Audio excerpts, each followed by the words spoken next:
समाज पार्टी जिंदाबाद के नारे लग रहे हैं और हम इस समय मौजूद हैं जयपुर के शहीद स्मारक पे, जहां पर राजस्थान के कोने कोने से बहुजन समाज पार्टी के कार्यकर्ता इस समय पहुंचे हैं और अपनी आवाज को बुलंद करने के लिए इस बार सत्ता में बड़ी भागीदारी हो, सत्ता परिवर्तन करने के लिए, यानी कि सत्ता में काबिज होने के लिए ये कार्यकर्ता पहुंचे हैं। आप देखें कुछ ही पलों में नेशनल कोऑर्डिनेटर आकाश आनंद और राष्ट्रीय उपाध्यक्ष राज्यसभा सांसद जयराम जी गौतम और तमाम बड़े नेता भी पहुंचने वाले हैं।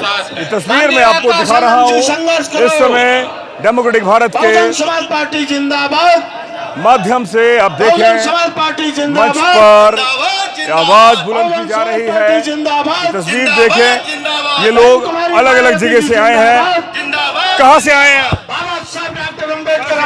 भिवाड़ी से, अलौर जिला से, अलौर जिला से कुछ लोग हाँ जी भरतपुर से, भरतपुर से, भरतपुर। शोर बहुत ज्यादा हो रहा है, लेकिन फिर भी देखिए धीरे धीरे सभा स्थल भर रहा है और कुछ ही पलों में आकाश आनंद पहुंचेंगे। हम उनकी तस्वीर भी दिखाएंगे और वो अपना संबोधन करेंगे कि राजस्थान के अंदर बहुजन समाज पार्टी सत्ता में लौटे, सत्ता में आए, जहाँ 6 विधायक वो लेकर आते हैं, लेकिन कांग्रेस में समर्थन देते हैं, उसके बाद में मिल जाते हैं। आकाश जी, समर्थन के लिए क्या कहेंगे आप? समर्थन जो मिल रहा है आपको, प्लीज बोलिए। ये जो इतना समर्थन है जयपुर में, आपसे कोई बात नहीं। चलिए हम सवाल करेंगे, सवाल से थोड़ा बच रहे हैं प्लीज। सवाल से बचे हैं। मैंने सीधा सवाल किया कि समर्थन जो है क्या इसको लेकर, उन्होंने अभी जवाब नहीं दिया जी। तो हमने आकाश से सीधा सवाल पूछा कि जो यहाँ पर समर्थन है उसको लोग क्या कहेंगे। उन्होंने कहा कि हम आपसे बात नहीं करेंगे, शायद वो हमारे सवालों से बच रहे हैं। मैं फिर कहूंगा, आकाश आनंद मीडिया के सवाल का जवाब क्यों नहीं दे रहे भाई? हमने पूछा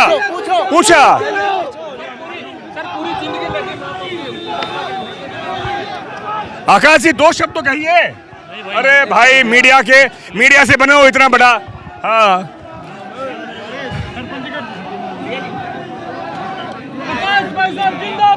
चलिए, आकाश जी निकल चुके हैं और हम सवाल कर रहे थे। मेरे साइड में ये बड़ी हमारे लोकतंत्र की दुर्गति है कि चुनाव इस समय में बड़ी बड़ी महंगी गाड़ियों में नेता है, लेकिन हमसे यही तो सवाल कर रहे हैं कि भाई आपको समर्थन जो मिला उस पर आप क्या कहेंगे? रविंद्र मीणा, एक सेकंड। रविंद्र जी, समर्थन को लेकर क्या कहेंगे आप? ये देखिए, जनता अपने आप सब कुछ बताती है। जो भीड़ उमड़ी है पूरे प्रदेश से, ये अपने आप में बयां करती है कि बीएसपी पार्टी में कितनी लोकप्रियता है और बहन मायावती ये आदर्श जो हमारा आशीर्वाद है वो भरपूर है। आप उस जगह से आते हैं जहां से पूर्व बसपा के विधायक थे, छोड़ के चले गए, क्या आप वादा करेंगे कि जीतेंगे और डटेंगे? बिल्कुल 100%। ये मैं नहीं, इनसे पूछिए आप। बहन मायावती जी का आशीर्वाद, बहन मायावती जी ने आशीर्वाद देके इसलिए भेजा है। मैं हर प्रकार से सक्षम हूँ और मैं वादा करता हूँ। ये रविंद्र मीणा है, युवा है, यह है इनके समर्थक इस समय वादा कर रहे हैं और खुद ने भी वादा किया है कि वो रुकेंगे, डटेंगे, जीतेंगे। लेकिन बड़ा सवाल इस समय है कि कांग्रेस अब वहां से किस प्रत्याशी को उतारता है, ये सवाल इस समय हम एक दिखाने की कोशिश कर रहे हैं। चलिए और किसी और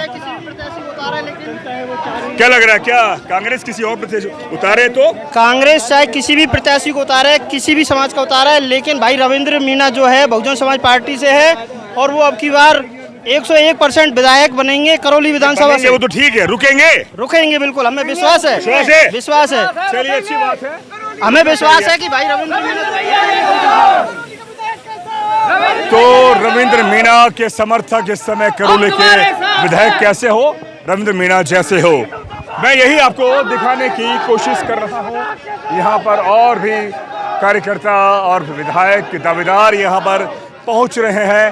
जी, मेरे साथ मनोज न्यांगली जी भी है, कुछ फोटो खिंचा रहे हैं, आप खिंचा लीजिए। हाँ न्यांगली जी, इस जन समर्थन के बारे में क्या कहेंगे आप? ये जन समर्थन 70 साल से इन भारतीय जनता पार्टी और कांग्रेस के लोगों का अन्याय, अत्याचार, जुल्म और ज्यादती और जनता को अपनी मूलभूत सुविधाएं जो नहीं दे पाए, जिससे पानी, बिजली, स्वास्थ्य, शिक्षा, उनके खिलाफ ये आक्रोश। और 2023 में बहुजन समाज पार्टी राष्ट्रीय अध्यक्षा बहन कुमारी मायावती जी के आदेश और निर्देशानुसार राजस्थान में हमारे माननीय आकाश आनंद जी के जो सभा को संबोधित किया, उनके नेतृत्व में हम सरकार बनाने जा रहे हैं। ये जन आक्रोश आपने देखा है, ये सत्ता की प्राप्ति के लिए संघर्ष करने वाला जन। कैसे सरकार बनाएंगे? 6 आपके चले गए, इस समय जमीनी स्थिति देखें तो बहुत ज्यादा जरूरत है काम करने की। चुनावी समय में आप बाहर निकले हैं, ये भी बड़ा सवाल है ना। देखिए, मैं मानता हूं किसी भी रेलवे स्टेशन पर आप जाइए, स्टेशन वहीं खड़ा रहता है, रेलें आती हैं, जाती हैं, चली जाती हैं, सवारी सफर करते हैं, चले जाते हैं। इसलिए 6 विधायक जाने से बहुजन समाज पार्टी पे कोई फर्क नहीं पड़ने वाला।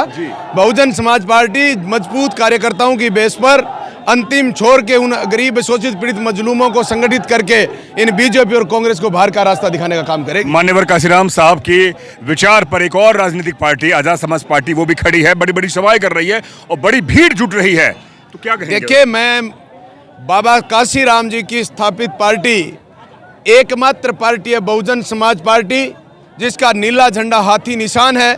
इसके अलावा कोई नीला झंडा लेकर अगर कहीं घूम रहा है और माननीय काशीराम जी की फोटो लगा के घूम रहा है, तो ये इस समाज को, हमारे गरीब, शोषित, पीड़ित, मजलूम लोगों को भ्रमित कर रहा है। इसलिए मैं कहना चाहता हूँ, ये भारतीय जनता पार्टी और कांग्रेस वालों की चाल है कि बहुजन समाज पार्टी हिंदुस्तान में तीसरी बहुत बड़ी ताकतवर पार्टी बन चुकी है। उसको कैसे तोड़ा जा सकता है, उसको कैसे रोका जा सकता है। लेकिन बहुजन समाज पार्टी का यूथ ये समझ चुका है कि राजनीतिक पार्टी के रूप में एकमात्र संरक्षण और शक्ति है तो वो बहुजन समाज पार्टी की राष्ट्रीय अध्यक्षा बहन कुमारी मायावती जी। अभी आपके नाम का खुलासा नहीं हुआ है, आप पूर्व विधायक रहे हैं, क्या इस सभा में आपके नाम का खुलासा होना चाहिए था, जिस तरह से आप अपने समर्थकों को आप लेकर आए हैं और आए हैं वो? देखिए, मेरी पार्टी जब भी मुझे आदेशित करेगी, जो निर्देश देगी, उस दिन मेरे नाम के खुलासे की चिंता नहीं है। मैं बहुजन समाज पार्टी का एक छोटा सा अदना सा कार्यकर्ता हूं और इस बहुजन समाज पार्टी के पिछले 20 साल से एक सिपाही के रूप में काम कर रहा हूं और मैं सिपाही के रूप में अपनी कर्म भूमि पर कर्म कर रहा हूं।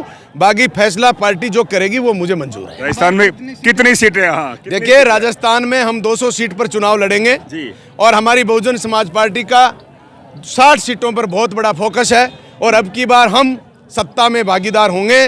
भारतीय जनता पार्टी और कांग्रेस, कोई भी दल हो, बहुजन समाज पार्टी का सीएम बनेगा। हम ताकत के रूप में उभरेंगे, किसी भी पार्टी को बहुमत मिलने वाला नहीं है। बहुजन समाज पार्टी आप सरकार में बड़ी भागीदारी निभाएगी। एक सवाल, 200 सीटों पर आप अपने नुमाइंदे उतारेंगे, कहीं ना कहीं जो सवाल उठ रहा है, जानकारी हमें मिलती है कि ये बीजेपी को कहीं सपोर्ट तो नहीं हो पा रहा, पीछे से ऐसी आवाजें उठती हैं। देखिए, ये भारतीय जनता पार्टी और कांग्रेस के नुमाइंदों के पास बहुत सी बातें हैं, क्योंकि वो 70 साल से शासन करते आ रहे हैं और हमारे लोगों को किस तरह